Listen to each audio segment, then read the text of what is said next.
The lady you just saw in this clip, walking out of the store, is 35-year-old Crystal Rogers. This was the last glimpse of her. In 2015, Crystal Rogers, a 35-year-old mother of 5, mysteriously disappeared during the 4th of July weekend. Her family reported her missing on Sunday, July 5, 2015. And on the same day, her car was discovered abandoned on the side of the road of Bluegrass Parkway, near her home.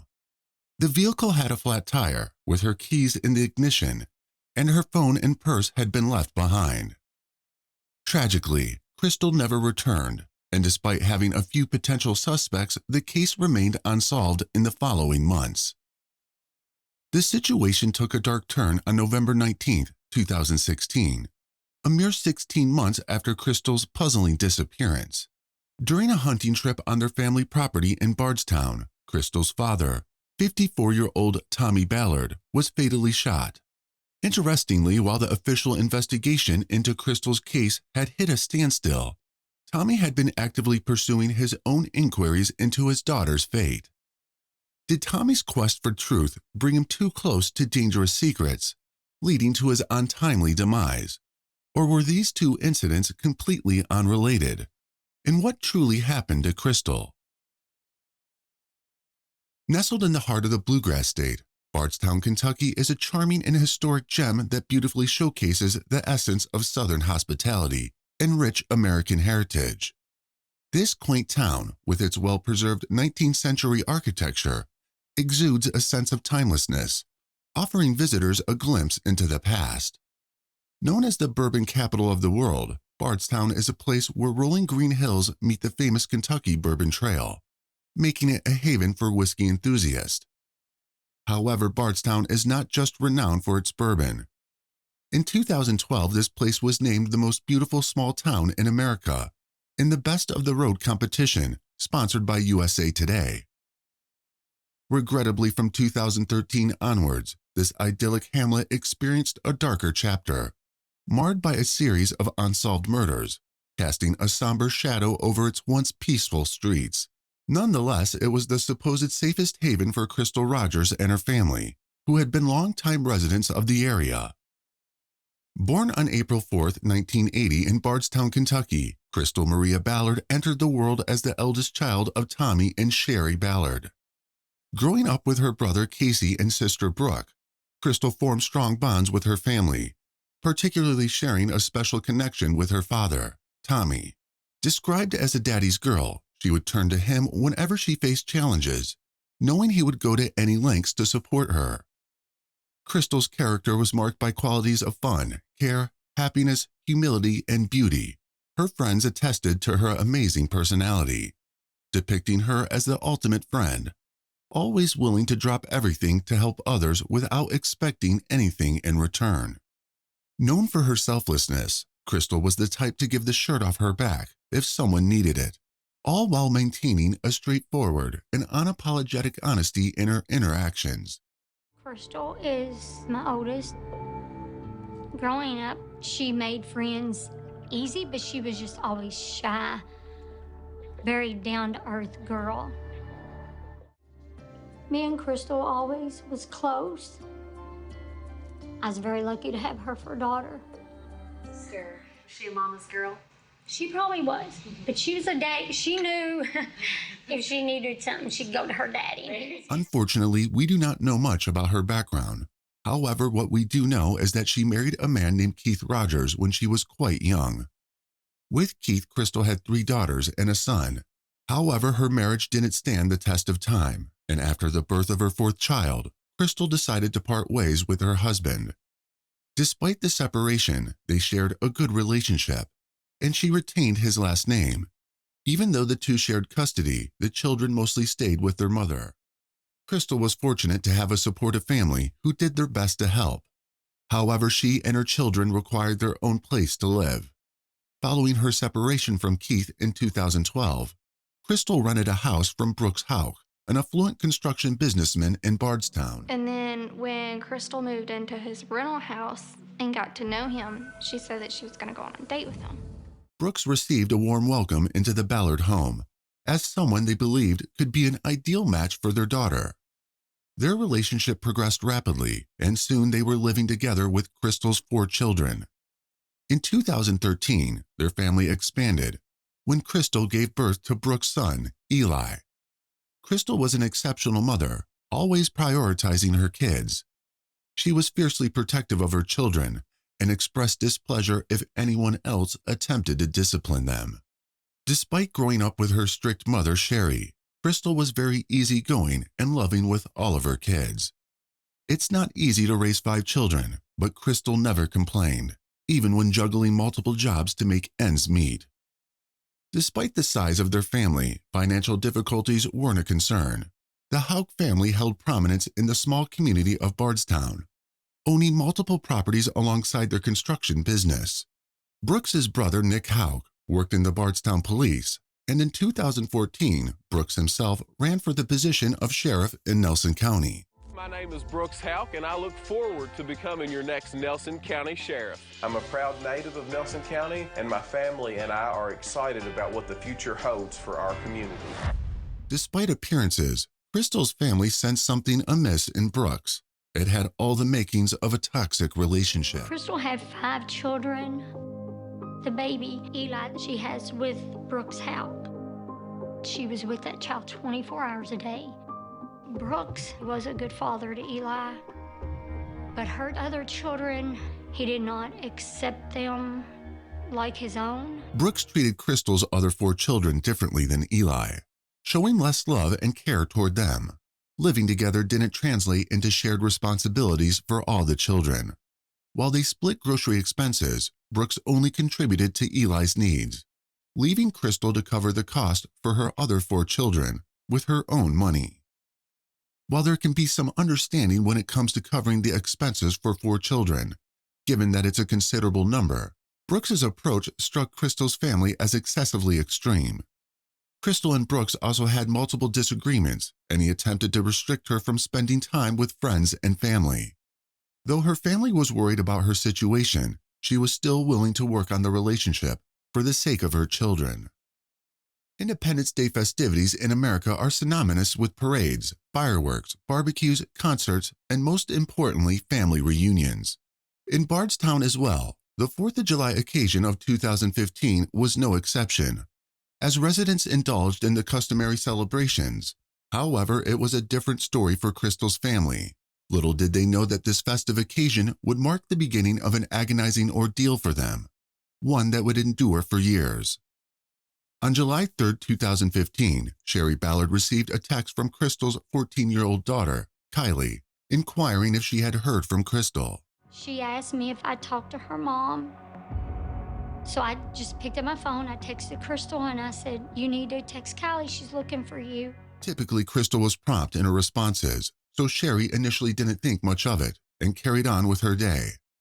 However, her concern heightened later that night when she received another text from Kylie. I got another text later on that night, and it was from Kylie again, and asked me if I'd heard from her mom again. I said, "No, she never texted you," and she says, "No."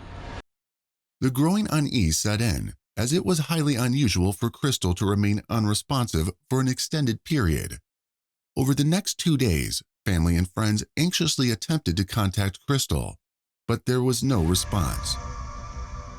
I started calling around just seeing if people had talked to my daughter, because she's not responding to me, and I knew that was different. Unaware of the situation, on July 5, 2015, Crystal's sister Brooke contacted Sherry to share the same concern. However, she had more bad news. Brooke previously had a troubling conversation with Crystal's live-in boyfriend, Brooks Houck. What happened when you called Brooks? He said that he hadn't seen her since Friday. According to Brooks, he hadn't seen Crystal since the early hours of Saturday, July 4, 2015. He said that when he went to bed that night, Crystal stayed up late playing games on her phone. However, when he woke up the next morning, she was no longer there. Although Brooks claimed not to have spoken to her, he calmly explained that he wasn't worried and assumed that Crystal spent the following Saturday, July 4th, at her cousin Sabrina's place. As soon as Sherry Ballard learned these details, she knew it was time to contact the police. On the evening of July 5, 2015, Crystal's parents, Sherry and Tommy, and her brother Casey, all went to the Nelson County Sheriff Office to file a missing persons report. Coincidentally, while they were on their way, they saw Brooks driving down the road, so Sherry went to talk to him. And I got out of my car and walked up to the door, and he rolled the window down. I said, "Have you talked to Crystal?" And he said, "No." And I said, "Well, where is she?" He said, "I don't know." I said, "Did y'all have a fight?" He said, "No." Brooks insisted there was no disagreement between them, leading Sherry to believe Crystal had no apparent reason to abruptly leave without notifying anyone. When Sherry noticed little Eli in the back seat of Brooks's car, alarm bells started ringing more. If he had told me they got in a fight, I'd have been more apt to believe maybe she just got mad. But as soon as I saw that baby in the backseat, he never kept Eli. Crystal had never separated from Eli, and when she couldn't be with him, she entrusted him with her sister. But she never left him alone with Brooks. And I told Brooks, I said, "I'm going to file a police report, a missing persons report." He looked at me like I could have been talking about anybody he didn't know, and he said, "Well, I think that's what you should do." He never offered to go with me. Sensing something amiss, Sherry and the family wasted no time and promptly filed a missing persons report with the police. At first, the police had little to offer in terms of assistance, assuming the belief that Crystal, as an adult, might have become frustrated with her life, raising 5 children, and chosen to leave independently, intentionally avoiding contact until there was concrete evidence. Crystal's family, however, insisted that her children were her top priority, and there was no way she would have left them behind unless something dire had happened to her. Before long, a clue emerged. While still at the police station, the Ballards received a call from Crystal's ex-husband's son from his previous marriage, reporting that he had noticed Crystal's car on the side of the highway in Bardstown.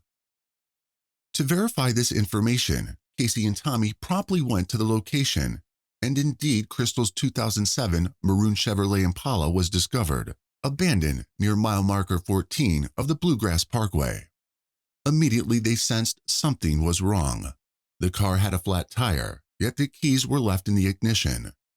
Crystal's purse and phone were inside, but there was no sign of her. At first glance, it seemed as though Crystal might have pulled over there due to the flat tire and exited. However, a crucial question arose. Why would she leave her belongings inside? Even if she needed assistance, she could have easily called her brother or her dad. Another peculiar detail caught their attention. The driver's seat had been slid back, and the back of the seat was upright. This was highly unusual because Crystal typically drove her car with the seat close to the steering wheel, and the back of the seat lowered. This fueled their theory that she might not have been the one to drive the car back to that location. Acting on their suspicions, they once again contacted the police. It definitely raised some suspicions about the fact that maybe we weren't just dealing with a missing persons report. Concerned for Crystal's safety, law enforcement swiftly took action. They seized the car for inspection and dispatched search teams to scour the surrounding areas for any trace of Crystal, and media outreach was initiated to seek public assistance. We're currently processing the vehicle. The air unit has searched along the Bluegrass Parkway. We're hoping that somebody saw something somewhere that'll get us going in the right direction. In the close-knit community of Bardstown, the residents refused to remain passive in the face of Crystal's disappearance. Mobilizing the strength of their community ties, Crystal's family spearheaded their own search efforts, rallying the support of hundreds of volunteers, all united in their determination to find the mother of 5. When everyone knew we were searching for my daughter, gosh, we had tons of people. I mean, tons of them. It was just unbelievable.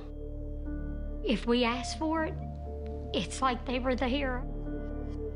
Despite the search operations from the law enforcement ceasing, Crystal's family took matters into their own hands, and in collaboration with local residents continued scouring the area for several days, with no luck.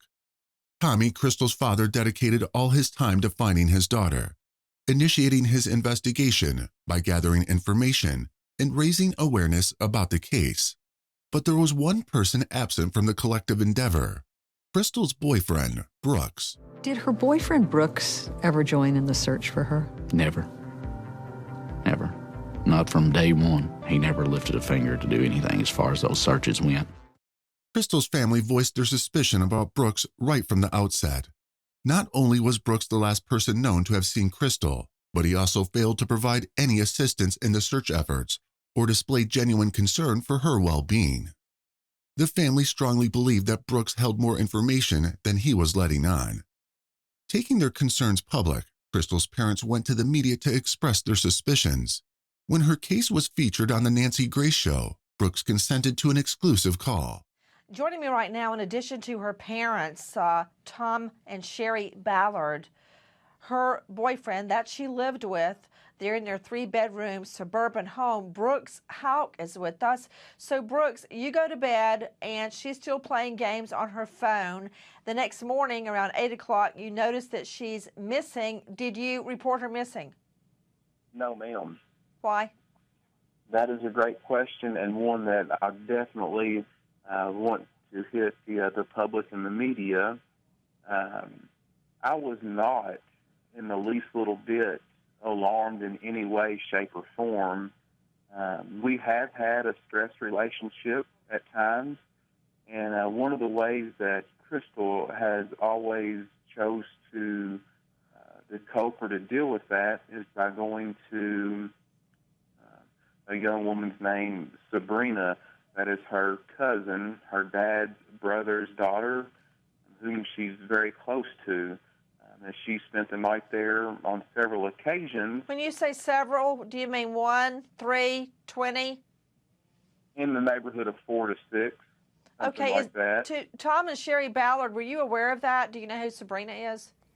Yes, ma'am. That's my niece. Okay. Did you know that she goes and spends the night over there when she's having an issue at home? I've known probably one time. Right. Okay, I want to go back to Brooks Houck, who was the last person to see her alive. Brooks, did you go on to the July the 4th get-together that day? Yes, I did. Even though you didn't know where she was? I was expecting, I'd putting in a phone call that morning and then around lunch. And usually the maximum period of time that she has stayed gone has only been like a day to a day and a half at the most. And as a result of that, I thought that she would Did you try to call join her? us. I'm sorry, I didn't hear you, ma'am. Did you try to call her during that time? Not while I was there at the 4th. I called her prior to leaving to head in that direction. Yes, ma'am. Some people have accused you of not being involved enough in the search efforts. What's your response? That is a great question, and one I certainly appreciate you asking me. And that is all of my efforts in searching for her have been done behind the scenes with the Nelson County Sheriff's Office. Like what? Detective Snow, who's leading the investigation, and Jason Allison, who's a deputy there assisting him, along with the Kentucky State Police Agency, Post Number 12. Although Brooks defended himself, further police investigation painted a more concerning picture. Crystal's family disclosed unsettling details, revealing that Crystal had attempted to leave Brooks on multiple occasions in the past. However, fear held her back, as he possessed both wealth and influence, potentially enabling him to take away their child. Sherry recalled the last time she saw her daughter, on July 2, 2015, when Crystal had shared some alarming information.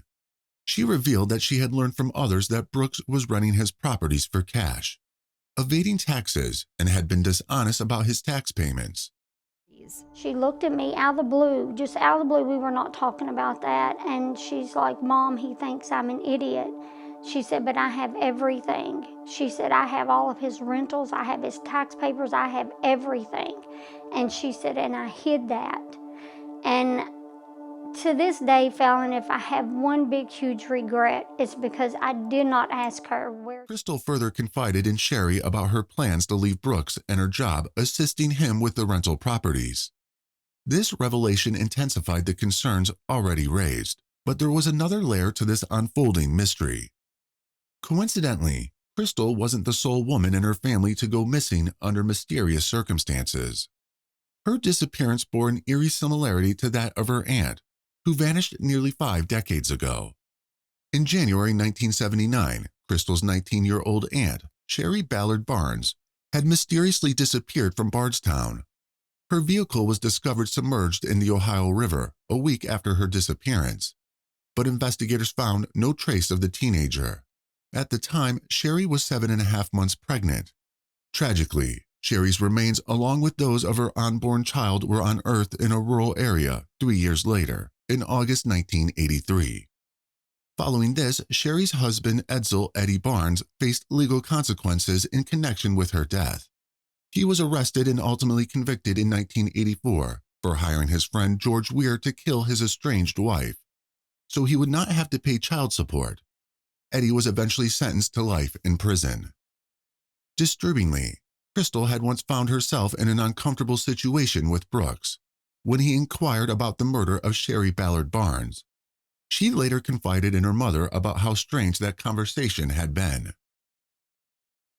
Amidst the looming mystery surrounding Brooks Houck, investigators approached him seeking a detailed timeline of the day of Crystal's disappearance. His account largely echoed the story he had previously shared with Crystal's family, with some more details added. According to Brooks, on the afternoon of July 3, 2015, after filling up gas in his truck at a gas station, he met Crystal at home for dinner. Following the meal, he took Crystal and Eli to his family farmhouse. Detectives collected the surveillance footage, which seemed to align with his account. The truck was visible in the footage, although it couldn't be verified whether Crystal was present in the car. Brooks continued stating that after spending some time there, they returned home after midnight around 12:30 a.m. He claimed that when they got back, he went straight to bed, while Crystal remained awake, engrossed in playing games on her phone. However, when he woke up at 7 a.m. the next morning, Crystal and her car were gone, leaving Eli on the bed with him. He seemed to be concerned that Crystal was missing? No, not particularly. And he pretty much remained that way through most of the investigation. So what did you make of that? I found it odd. The explanation appeared innocent enough, but seeing Brooks' lack of concern for the mother of his child, detectives felt that something wasn't adding up. To address these concerns, they invited Brooks to the Nelson County Sheriff's Office for further questioning. On July 8, 2015, Brooks willingly participated in a formal interrogation conducted by Nelson County Detective John Snow, who was leading the investigation. The detectives began the interrogation by revisiting questions about the relationship between Brooks and Crystal. Although Brooks acknowledged the challenges in their relationship, he maintained that they were working through them. Had you and Crystal ever talked about breaking up? I mean, obviously we have fought just like any other any other couple, but in the last several years, I mean, it's came up, but we've always found ourselves together moving forward. Mm-hmm. So that it's mentioned, but it's never happened, and we've always found ourselves together moving forward. From there, the conversation shifted to the events of the night of July 3rd, where detectives began highlighting potential inconsistencies in Brooks's account.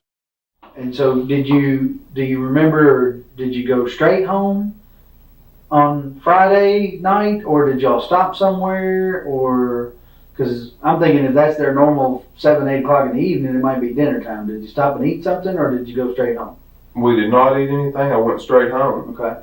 So you went straight home. So if we assume that he's correct in about 10 minutes after midnight, another 10 minutes to the house or so. So I don't see it being that late. I mean, if that's what some of them things say, I guess you'd have to kind of go by that. But yeah, we didn't stop anywhere. We went straight home. You could feasibly be home by 20 minutes after 12. If he passes you at 10 minutes after 12. All right. Which is a little off from what you originally told me, and you just said, I still think it's a little off, but we'll go with what the camera says as opposed to memory, because sometimes memory's not that great. All right. And I checked the time on her camera, and I'm allowing for about a 9-minute gap there between what my watch says and what her camera says. All right. So which puts you leaving there about 11:55, which, you know, again, 15 minutes to Caddyshack is not terribly bad in the rain.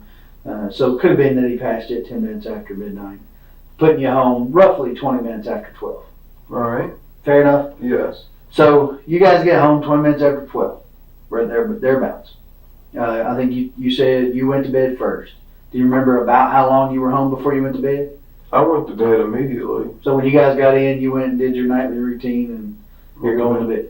I think you told me that she stayed up, and Eli, did he stay up as well? He was. Okay. And where was she at when? If there's any activity going on in the house, he doesn't want to go to bed. Mm-hmm.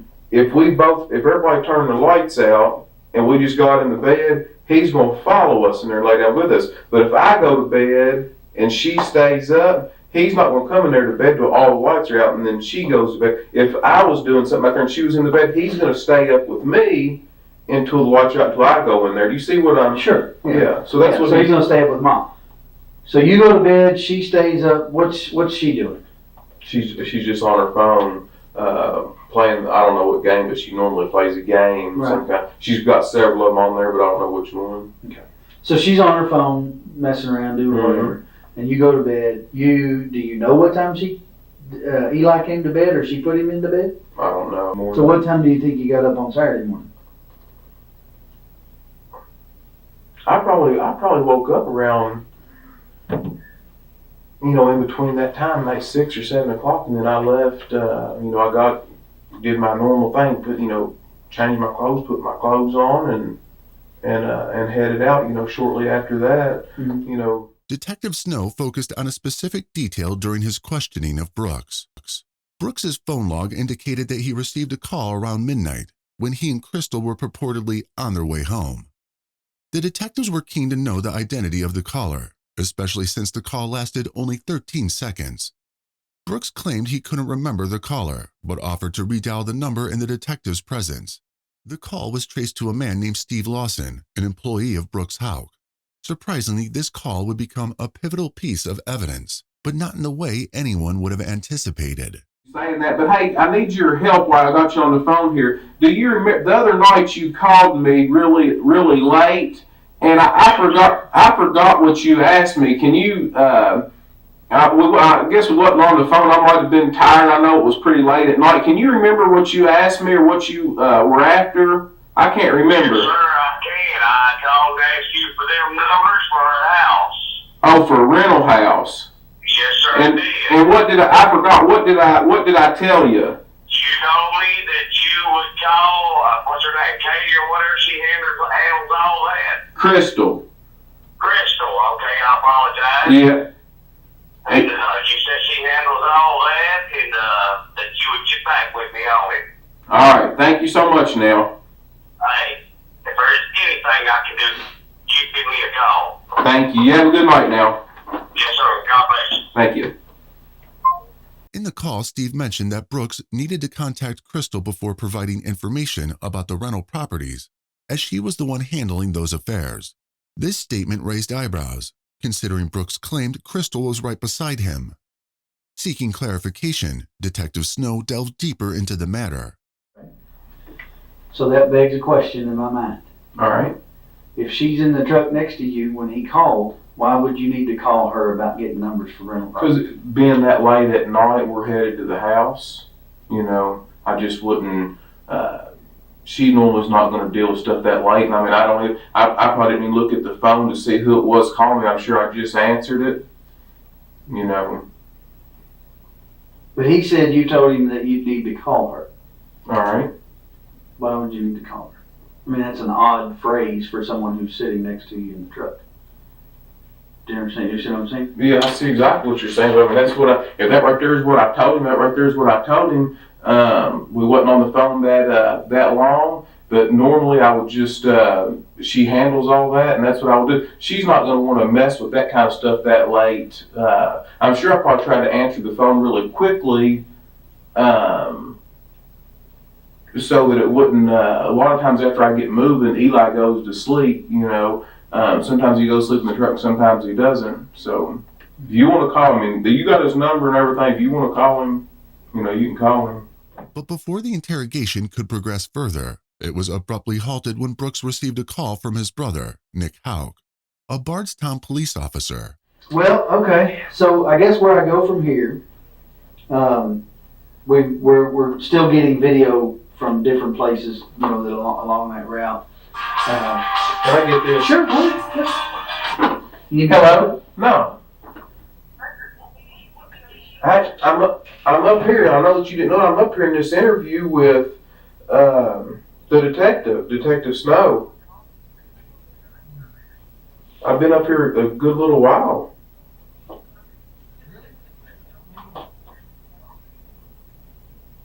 I'm filling out this statement here and everything.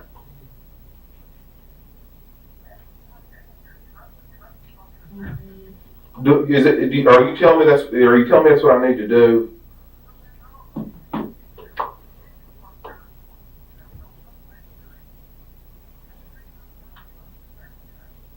I know that. But the way that I look at it is, I'm innocent. I ain't done nothing wrong. What, you know?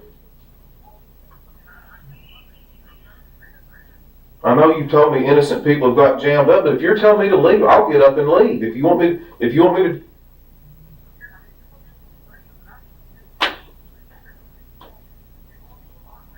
I know I'm going through a lot, but I'm trying to get this guy to help me.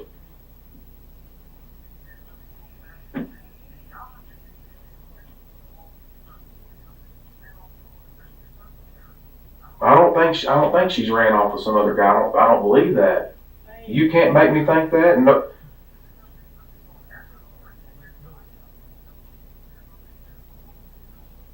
Yeah, so do I. I'll do exactly what you're telling me to do right now. You want me to get up and leave? Man, I don't think these people got it vindictive just to skin me for no reason. Man, this is not their family. This is not.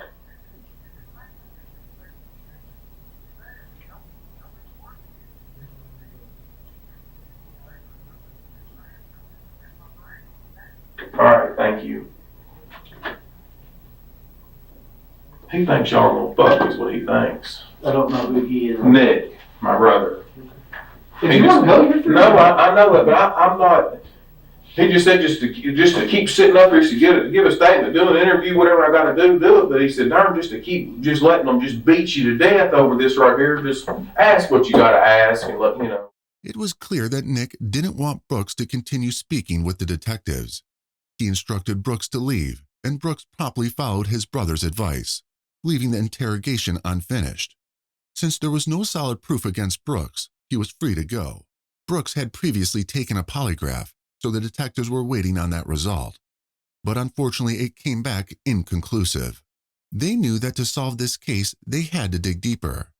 Nick's call raised suspicions, prompting the detectives to scrutinize him. Therefore, the day after, Detective John Snow called Nick to ask if he would be willing to talk to them about Crystal's case. Hello? Nick. Yeah. Hey, it's John Snow over at the sheriff's office. What's going on? Oh, well, still trying to find Crystal. Yeah.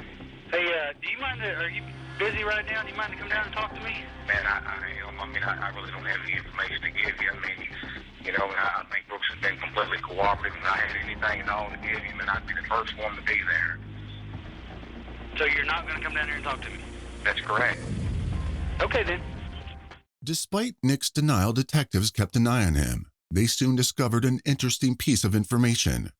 On July 3, 2015, Nick took his police cruiser to the family farm, where Crystal and Brooks allegedly went, which seemed suspicious.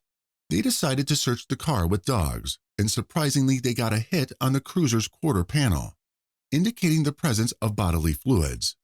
The vehicle was then taken to the KSP forensics lab for testing. The crime lab performed a luminol test on the trunk of his police cruiser, and a blanket found in the trunk tested positive for bodily fluids. Fluids which could include blood, saliva, sweat, or urine. The investigation took a compelling turn when it was revealed that just hours after Nick's call that ended Brooks's interview, a surveillance camera captured the two brothers, Nick and Brooks, separately driving to their family's farm, one after another. These findings raised serious questions about the potential involvement of the Houck brothers in Crystal's disappearance. Despite the increased scrutiny, Nick did not cooperate with the police. It was only after Bardstown Police Chief Rick McCubbin gave him a direct order that Nick sat down for an interview with the Nelson County detectives on July 15, 2015. The interview commenced on a seemingly lighter note, with detectives inquiring about Nick's knowledge of Crystal and Brooks's relationship and the frequency of their interactions. I guess it's just kind of start from the beginning. You know what you're here to talk to us about, right? Sure. Okay. What is that? Yeah. Crystal Rogers. Okay. How do you know Crystal Rogers? She's my brother's girlfriend. Okay. And how long have you known her? How long have they been? I'm assuming. Did you know her before they started dating? No, I didn't. So how long have they been dating? 2 or 3 years maybe. What interaction did you have with Crystal over the years? Almost none. Okay. I mean, did y'all? How often would you see your brother and her, or just her? Or? I mean, I passed her on the street, and that's about it. You know, I mean, my brother's got a bunch of rental properties and stuff, and I mean, I just don't see. I see him on the road, and that's about it. You know. Okay. He's so busy, we don't hang out much anymore. Okay. And did y'all go to family functions together around Christmas and Thanksgiving? Or? If we've got time, we do. You know, I mean, I've got about a dozen rental properties and work full time with the PD, and obviously got a family, and sure. You know, I mean, we're just busy guys. Sure, I understand that completely. I think we can sympathize with that. Definitely. So, in the 2 to 3 years they've been dating, how many times have you been around Crystal? I've been down there to this house. I don't know, maybe half a dozen times or so. The detectives proceeded to inquire whether Brooks had ever complained to Nick about Crystal, to which he responded in the negative. However, what raised eyebrows was Nick's claim that he couldn't recall whether Brooks informed him about Crystal's disappearance, or he learned it from somewhere else. This was unusual, as Nick, being a police officer, would typically have been the first person Brooks contacted when his girlfriend went missing. Despite the unusual nature of this claim, Nick insisted that his brother had no involvement in Crystal's disappearance. The interview then progressed to the point where the detectives asked questions about Nick's police cruiser. Normally keep in your trunk. What's a normal duty setup? Like, I know ours looks like, evident store exploded in our trunk. Yeah, I mean, I've got a cardboard box back there, and I mean, it's got, say it's got a flashlight. So we're obviously rechargeable flashlights in the car. There's many forms. There's a PBT, fire extinguisher. There's a department-issued shotgun in the car. There's a bag up front with all kinds of stuff. I mean, there's a lot of stuff in those cars. You generally keep all that stuff in your trunk all the time? Some of it's in the trunk, some of it's up front in the seat. All the forms I use every day would be up front. I've got something that attaches to the passenger seat, and it's got all the forms, the accident report forms, and all that stuff I use every day. You take that car home with you. It's a take-home car. Yeah, nobody else uses it unless something was to come up. The only other person that's used that car is Tom Blair. It was issued to him first, and then it was passed down to me. Okay. But that's been a while back. Yeah. How long has that been, you think? That's been a couple of years. Okay. So you've been the only one that's driven it in the last couple of years? Oh, yeah. Do y'all have stop sticks or anything, stingers? I don't. I mean, there's some units do. Okay. So what you keep in the trunk is a cardboard box with some extra stuff in it, fire extinguisher. Hats, just rain jackets. Hats, rain jackets. I mean, I could sit here and try to tell you every item. I probably didn't come up with half of them. When they took your car, when the PD took your car from your house, what was in the trunk then? Well, it's this morning grand jury came up with just all the stuff I just told you, but there was also one other thing I can remember that was there was just a regular blanket for moving. Where I moved from 104 Glenview Drive to where I'm at now, I took the blanket that was there and I just put it between furniture to keep it from marring up the finish on it. As it went down the road, I knew it was going to jingle around and. In the trunk of your cruiser? Mm-hmm. You had furniture in the trunk? No, I didn't. No, what I did, I got the blanket at the farm. I used it, and then I was going to take it back in a few days. I forgot about it, so it's sitting there in the trunk, But no, I used my trailer and truck. Observing Nick's reluctance to provide meaningful information, the detectives opted for a different approach. They inquired about Nick's recollection of visiting the farm on July 8th, to which he claimed not to remember. So they laid their cards on the table, indisputable evidence in the form of surveillance footage. Do you remember going out to the farm the evening of July the 8th? I don't, but I very easily could have been out there. That was incidentally the same night that your brother was, I think the same night your brother was interviewed by police. Yeah, Wednesday, July 8th. You said there was cameras out there on that house. Would have the cameras would have caught your car following Brooks Wouldn't on the way out to the. Wouldn't surprise me.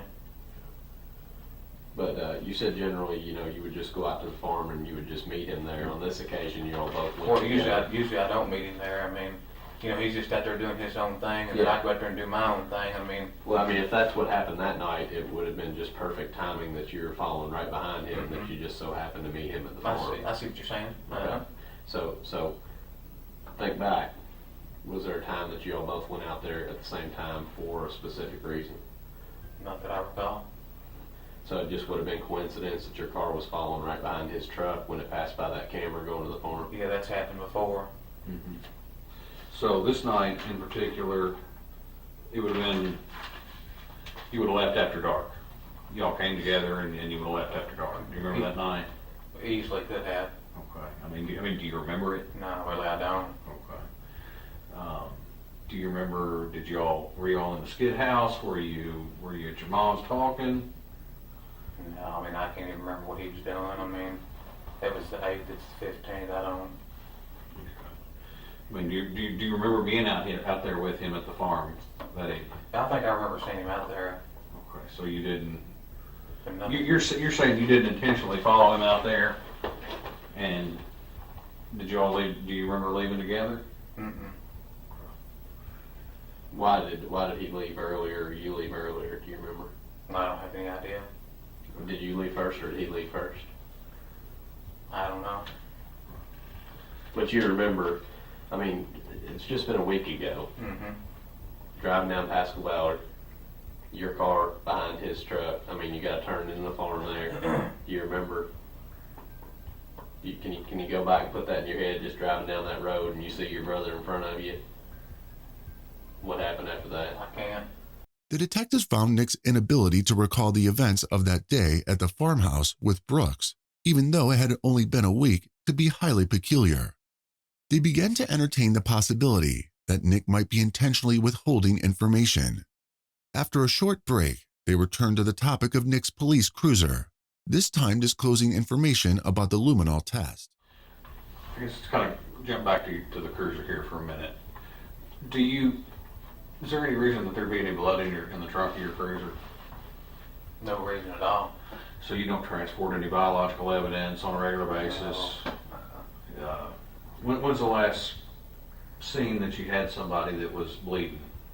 Conversation I had with my brother and something like this going on, because this doesn't go on all the time. So we're going to call it like it is.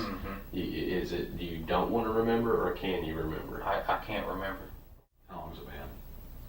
I'm sure it's maybe a wreck or something like that. That's been a long time ago. Okay. I can tell you there's no blood in the trunk of my cruiser. I can guarantee you that.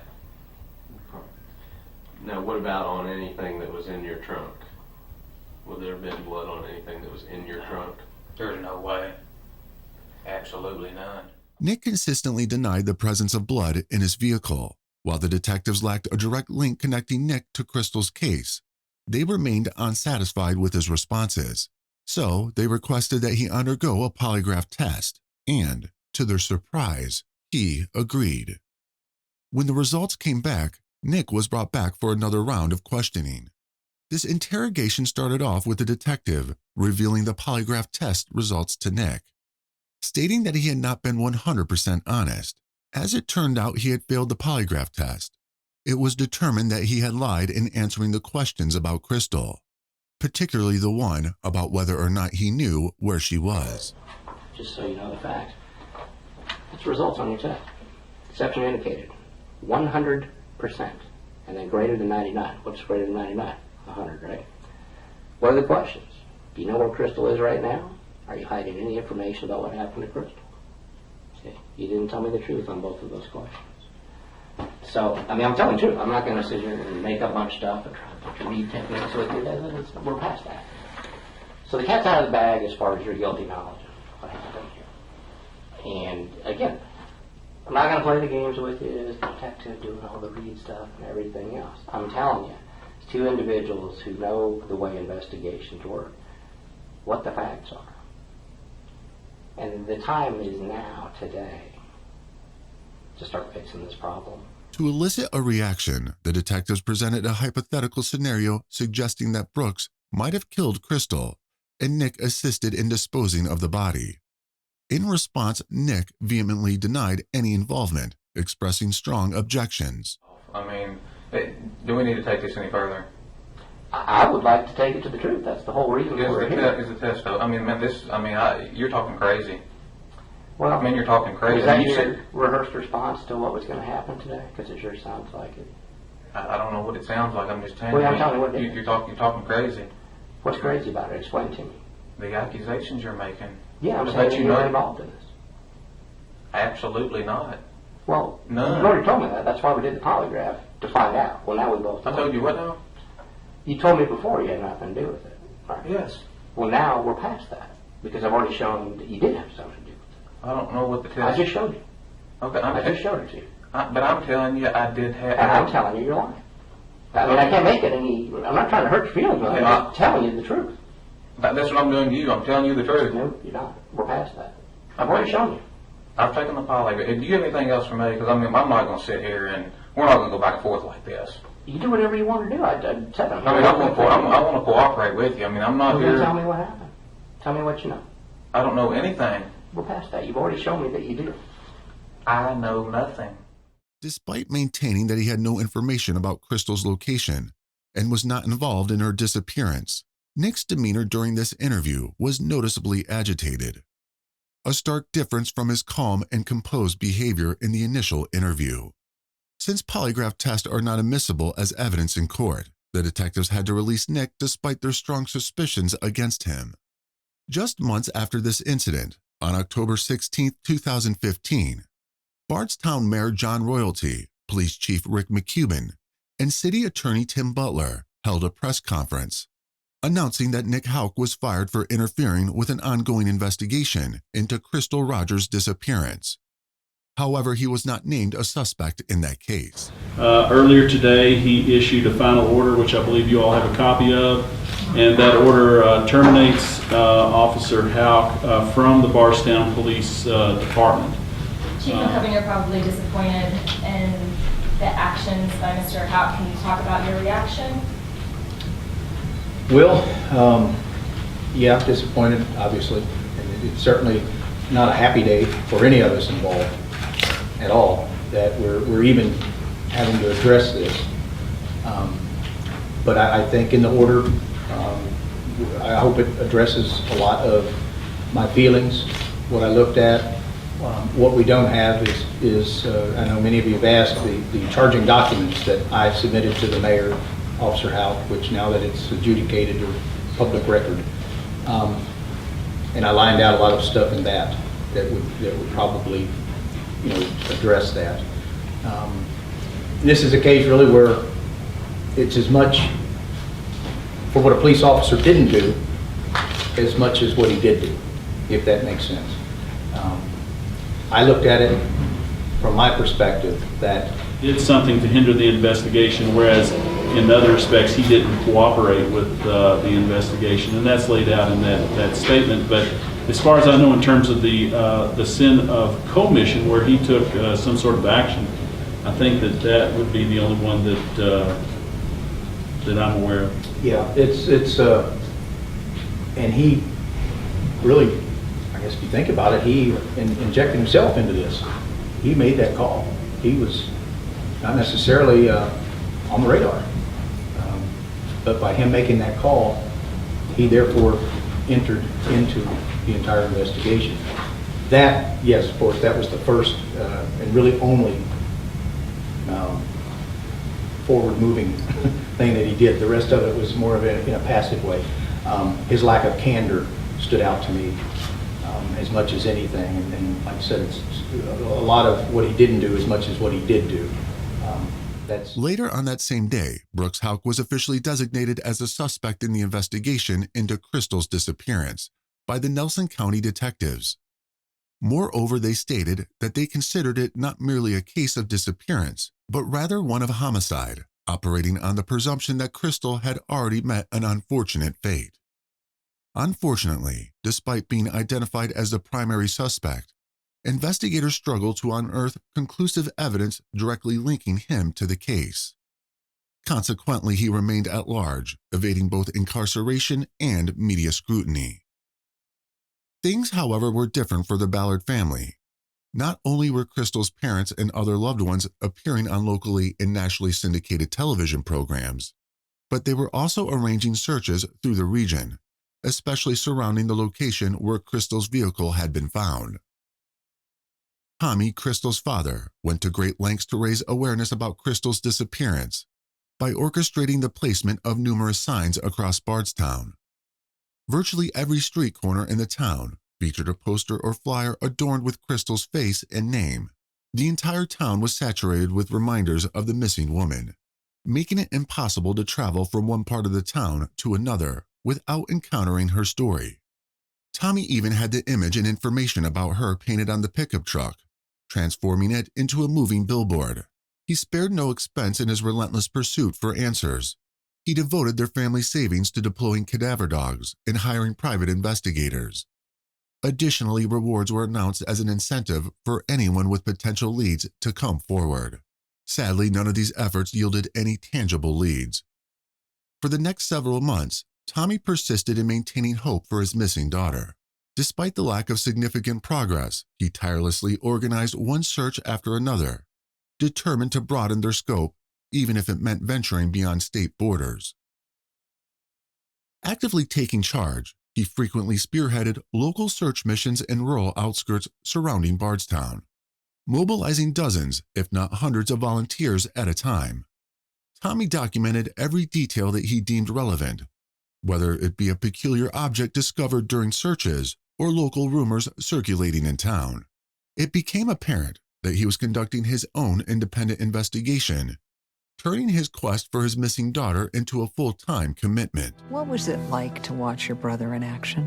He was determined that he was going to find his daughter. He was not going to give up. I mean, he was 110% determined. There was a lot of disappointment along the way. Day after day went by, month after month, no answers. What drove him? The love for his family. My husband was a very good father. He would do anything for his kids. In a significant turn of events, toward the end of the year, a major development unfolded in the investigation. In December 2015, an announcement was made that the first person had been arrested in connection to the disappearance of Crystal Rogers. The individual in question was 52-year-old Danny Singleton, a longtime employee of Brooks Houck, often regarded as his right-hand man. Singleton was known to have a friendly relationship with Crystal, having worked alongside her. On December 16, 2015, Singleton was arrested on 38 counts of perjury, stemming from his grand jury testimony earlier that year.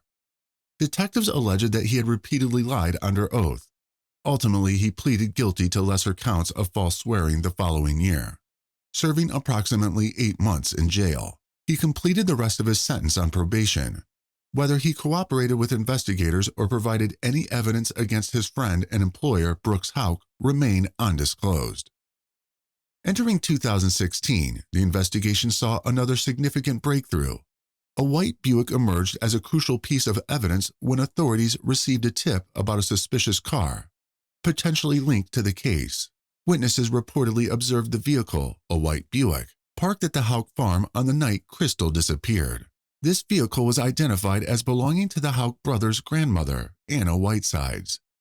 When the police sought to execute a search warrant to seize the vehicle, Whitesides disclosed that she owned a white Buick, but had sold it to a dealership in Louisville just weeks after Rogers went missing.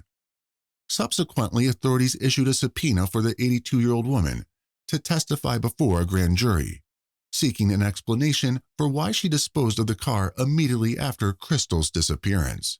When officers tried to execute a warrant to seize the car, however, Whitesides told them she had recently sold the 16-year-old car to a dealership in Louisville. The Commonwealth may very well believe that Whitesides' vehicle was used to dispose of a body and that the vehicle was sold in an attempt to prevent the Commonwealth from obtaining any evidence from it. Whitesides, however, refused to testify before a grand jury.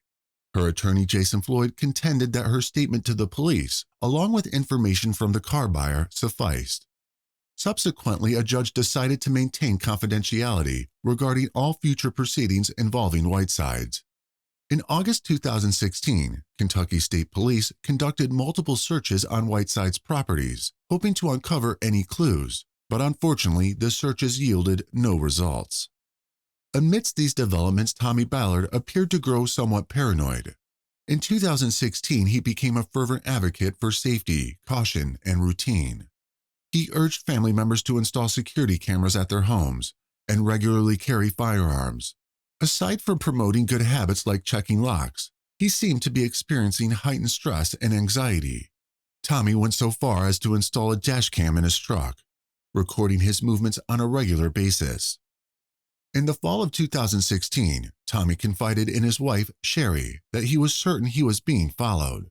The identity of the pursuer remained unclear, but to those close to Tommy, it appeared that he harbored a fear of something terrible happening to him or his loved ones as the holiday season approached. Little did anyone anticipate that Tommy's apprehensions would tragically materialize, casting their family into yet another unfortunate tragedy. On Saturday, November 19, 2016, roughly a year and a half after Crystal went missing, Tommy Ballard headed out for a hunting trip with Crystal's 12-year-old son, Trenton. It was the start of deer hunting season, and Tommy, being a seasoned hunter who was familiar with the local rules and regulations, had eagerly anticipated this occasion for several weeks. Crystal's brother, Casey, was also supposed to tag along with his son, Brandon. Dad's owned the farm we hunt on for 10, 12 years maybe, and we've always hunted on it every year. That morning, my son Brandon went with me. Crystal's son Trenton went with Dad. Dad and Trip went on towards the back of the farm, and I was hunting the front of the farm. The two were hunting in a field off the Bluegrass Parkway, situated on private property owned by the Ballards. It was a quiet and secluded spot, one of Tommy's favorite places. During this particular early morning hunting trip, the two briefly separated. Tommy's grandson headed back to the truck they arrived in, likely to retrieve something they had forgotten. Meanwhile, Tommy stood in the field they had just occupied, awaiting his grandson's return. It was at this moment that a gunshot echoed through the air. Casey, who was in a different area of the property far away, heard the shot from multiple fields away.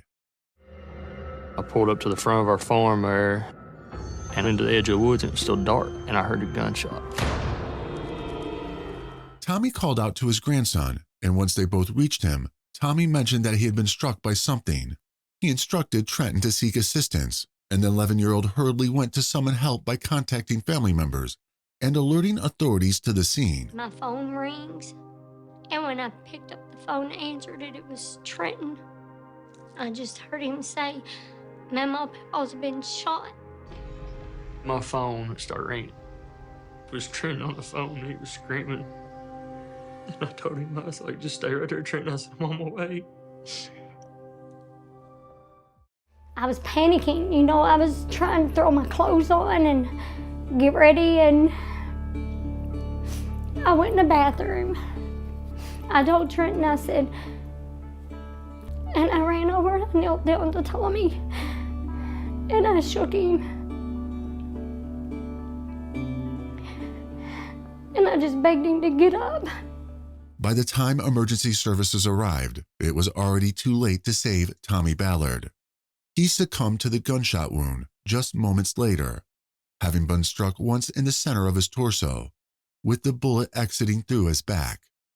While authorities were uncertain whether it was a hunting accident or a targeted killing, the Ballard family was convinced it was the latter. When my husband was shot, I knew in my heart it was no accident. I feel like Tommy started putting himself out there too much. It's like the more determined he became, the braver he became. I think someone wanted my husband out of the way. I think they knew he was never going to quit pushing to find my daughter. And that's why I think my husband's not here today. Tommy's death weighed heavily on the Ballard family, particularly on Sherry, who not only lost her husband, but also lost her high school sweetheart, a man with whom she had spent nearly 4 decades. It's very, very hard for me to continue to look for Crystal without him. Without Tommy, Sherry's quest for justice became incredibly challenging. Alongside that, she had to contend with a protracted legal battle against Brooks. Throughout this time, Sherry cared for Crystal's 4 older children, but she lost the custody battle for Eli, who remained with his father, Brooks. Although she initially had visitation rights, they were later revoked. Brooks' family accused Sherry of manipulating Eli, claiming the boy asked many questions about his father and mother after visits with his grandmother.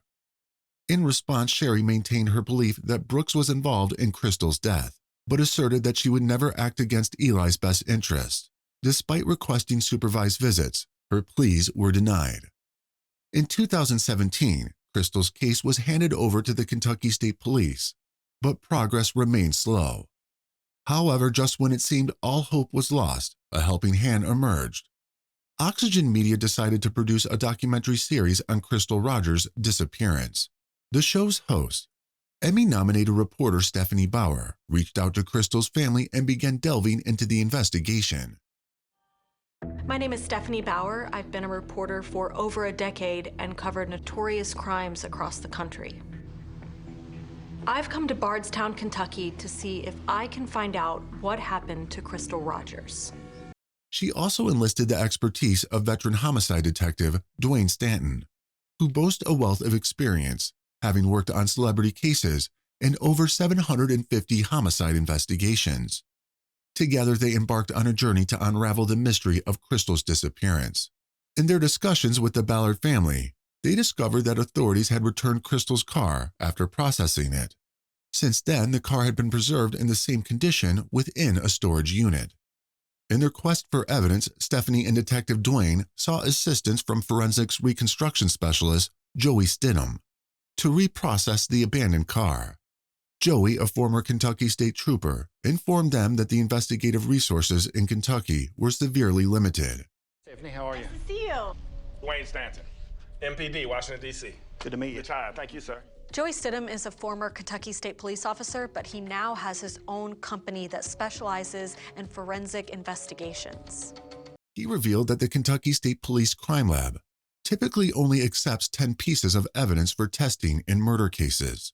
The team pondered whether this limitation might have affected the investigation into Crystal's disappearance. After processing the car, numerous bags filled with potential evidence were collected. Before conducting the forensic search, a cadaver dog checked the Impala for the possible presence of human remains and began barking.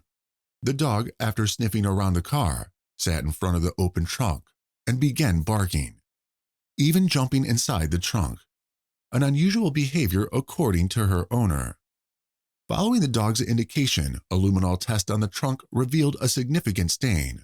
Despite turning out not to be blood, the discovery underscored the importance of examining all evidence. Unfortunately, other items collected from the car did not provide any significant evidence.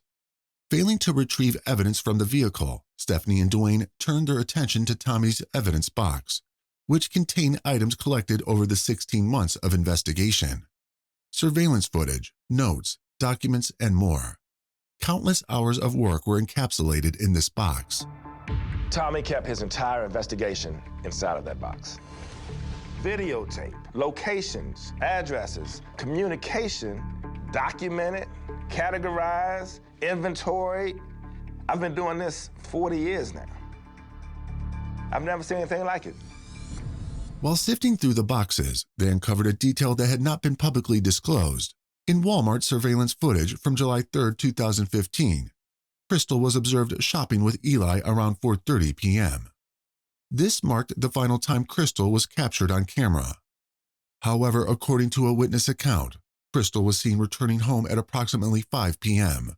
This piece of information highlighted a significant gap in Crystal's movements. Kind of take a look at this. So we found this surveillance footage in Tommy's box. It's of Walmart on July 3rd. So this is the last footage of Crystal in person. It's the last time she was seen for a fact on camera. Could be the last hours of her life. 4:36 p.m. Okay, so actually this note that Tommy's written says, a witness saw Crystal bringing bags into the house at around 5 p.m. Physically saw Crystal. We know at 5 o'clock she's not missing yet. So what we know for sure is Crystal was last seen on camera, undeniable, at Walmart around 4:30.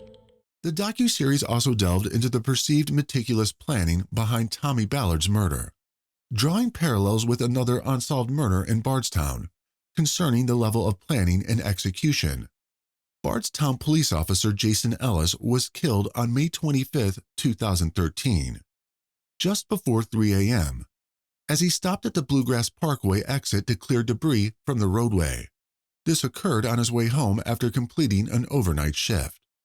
Ellis was shot and killed upon exiting his car. Despite authorities labeling it as a premeditated murder, the case remains unsolved to this day. Intriguingly, some Bardstown residents speculate that it could be an inside job, carried out by someone intimately familiar with the town, echoing similarities to Tommy's case. However, it has not been officially proven that these two cases are connected in any way. While the Oxygen documentary explored significant aspects of the case and garnered considerable media attention, it did not lead to the resolution of the case. Despite enduring the worst pain that a mother and wife can experience, Sherry Ballard exhibited remarkable strength and courage. As the years passed, even without significant progress in Crystal's case, Sherry refused to give up her battle for justice. The family continued to put up flyers featuring Crystal's face, and every year on the anniversary of her disappearance, they worked tirelessly to spread awareness, talking to the media to keep Crystal's story alive in people's minds.